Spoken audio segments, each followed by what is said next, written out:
this is actually how they are in real life. If you've ever gotten to a bar fight with a random Russian, they're kind of skinny fat. You know, they're not really in shape. But they act like they are. They act like they're really tough guys, and so you should treat them that way. They're their former superpower. They're insecure, and let them have their bluster.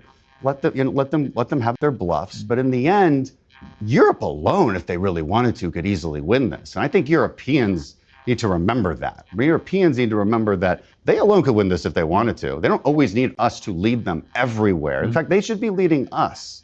That would be a nice change. And so I would go a step further than say, hey, pay your dues to NATO.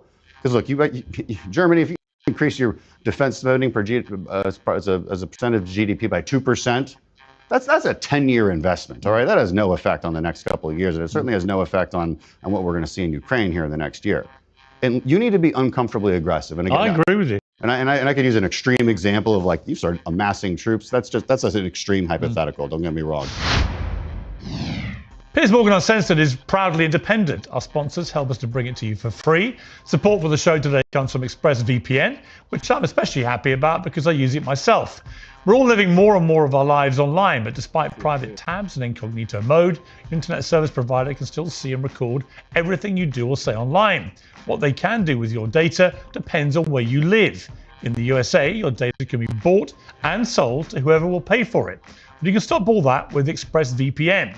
It's an easy app that reroutes 100% of your online traffic through secure encrypted servers so that not even your internet service provider can see what you do online.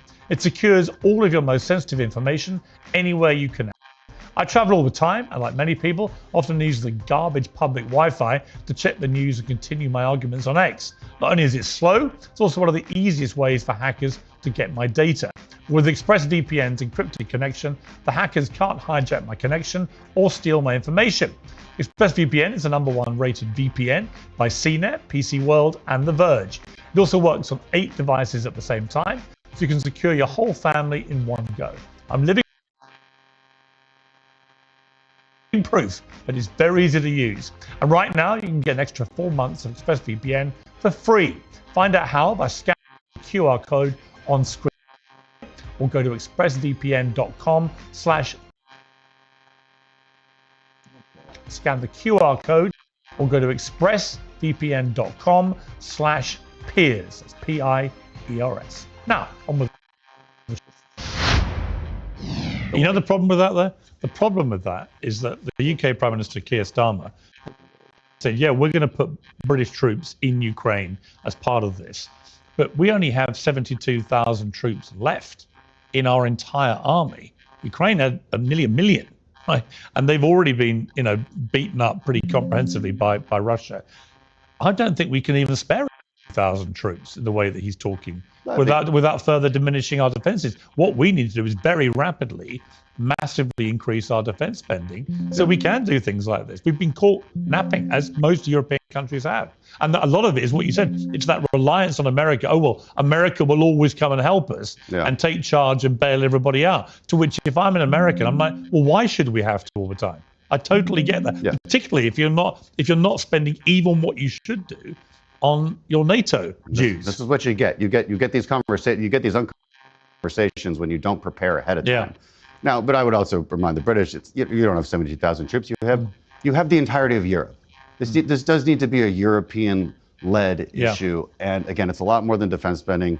It's being uncomfortably aggressive. And I'm not going to define that term. Again, you can go to a hypothetical of putting troops right there on the border, but that's, and there's a lot in between doing nothing and doing that. Those details have to be worked out, but it's about leverage. And leverage is the same whether you're in a bar fight or whether you're in an international conflict. It's really that simple. I do think Trump understands that inherently. This is one of the reasons, look, I think we should let this play out. He needs to draw on the Russians somehow. How else are you going to do it? You know what? I totally agree. I think Trump, the one thing you cannot dispute about Trump, he's a brilliant deal maker. Whether he can pull off a good deal here where, as you say, both sides go away and don't feel that Ukraine's been completely destroyed and lost everything and Russia's won victory, or that Russia is in some way treated as having lost it, which may in itself be an inducement to them to do War II started, right? A feeling of Germans feeling like they lost too much. It's got to be skillfully handled. Let's bring in the rest of the panel now. Glenn Greenwald, great to have you back on Uncensored. What do you make of this? I mean, Trump, at the very least, what he's done is immediately re-establish diplomatic ties with Russia. Do you think that's a good move? I actually do think it's good for the two countries with the world's largest nuclear stockpiles that have come close to nuclear Armageddon in the past to actually speak to one another. I think one of the worst parts of the last decade in Washington, the Russiagate hoax and all of that, was that it created a climate where it was almost criminal for American officials to speak to Russians. Even during the Cold War, when we viewed each other as existential threats, we had all sorts of open communication. The Russians would come to the United States. We would hear from their leaders. Our leaders would go over there and speak. Of course, these kinds of communications are vital. Trump deserves a lot of credit for opening that up. It's dangerous to the world when the Russians and the Americans don't speak. And I think we have to begin with, since we all love democracy here so much, we're all so eager to advance it around the world in between arming and propping up the Saudis and Egyptians. But in general, we're good people. We love democracy. We just had an election in 2024 in which the winning candidate, Donald Trump, went around saying, not as an ancillary view, but as central to his campaign, it's time that we keep American money in the United States for American citizens. We have to stop funding all of these foreign wars where our country's not at risk, and specifically said he wants to end the war in Ukraine. The Biden-Kamala Harris view, the view of the Democratic Party, was no, we can't talk to the Russians. We have to fund Ukraine until the very last Ukrainian is dead in order to expel all Russian troops from Ukrainian soil. A complete pipe dream from the start. And Americans voted for the candidate who said he wanted to end U.S. involvement in the war. That should matter if we love democracy so much, Americans. And I think that's what Trump, above everything, whether you disagree with him or agree with him, and I have both, is following through on what he promised he would do in the campaign. And that kind of responsiveness democratically in the United States is very rare to see. Yeah. I mean, Wajahat, I posted on X yesterday, let me get this straight.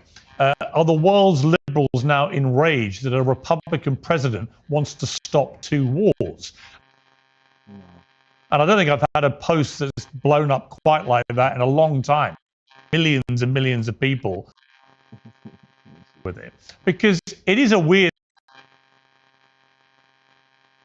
situation where historically, in the last 50, 60 years, the liberal positions have been,